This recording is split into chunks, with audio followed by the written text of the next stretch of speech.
திருச்சியில அரசு சரியில்லையா? டிவிக்கு ஆட்சிக்கு வந்து வெறும் 14 நாள் தாண்டா ஆகுது. இப்ப திருச்சியில வந்து அந்த நர்சிங் செவிலியர் ப்ராப்ளம் வந்து ரொம்ப பெரிய இஷ்யூவா போய்கிட்டு இருக்கு.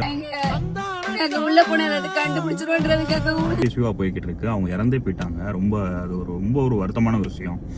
ஒரு மூக்குல சின்னோண்டு ஒரு சதை வளர்ந்துருக்கு அப்படின்னு போனதுல அனஸ்தீசியா கொடுக்கும்போது ஏதோ ஒரு பிரச்சனையாகி இறந்துருக்காங்க.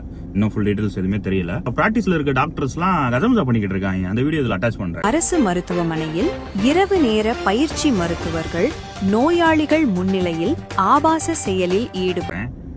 என்னடா நடக்குது? எடுத்ததும் கவர்மெண்டே சரியில்லை அப்படின்னு சொல்றதெல்லாம் ரொம்ப தப்பான விஷயம். ஏன்னா டிவிக்கு ஆட்சிக்கு வந்து வெறும் 14 நாள் தான் ஆகுது இன்னையோட. ஸோ இதெல்லாம் அவங்களுக்கே புதுசா இருக்கும். ஏன்னா இப்படிலாம் நடந்துகிட்டு இருக்கு. ஏன்னா ஏற்கனவே இருந்த ஏடிஎம்கே பீரியட்ல இருந்து இதெல்லாம் பிராக்டிஸ் ஆகியே வந்துகிட்டே இருந்ததுனால இதெல்லாம் அவங்க அப்படியே அவங்களால முடியல, தடுக்க முடியாம இதெல்லாம் அவங்களே ஆட்டோமேட்டிக்கா பண்றாங்க. யாரு கேட்க போறா அப்படின்னு சொல்லி. இனிமே அப்படிலாம் நடக்காது. இன்னைக்கு சூழ்நிலையில சுகாதாரத்துறையில இருந்து தனியான ஒரு டிபார்ட்மெண்ட் அமைச்சு அந்த கேஸ் எப்படி நடக்குதுன்னு சொல்லி ஈச் அண்ட் எவ்ரி டீடைல் நியூஸ்ல அப்டேட் பண்ணிக்கிட்டு இருக்காங்க. என்னால முடிஞ்சாலும் நானும் ரெகுலரா அப்டேட் பண்றேன். அது போக அந்த பொண்ணோட குடும்பத்துக்கு அவங்க தங்கச்சிக்கு டெம்பரவரியான கவர்மெண்ட் வேலை கொடுத்துருக்காங்க.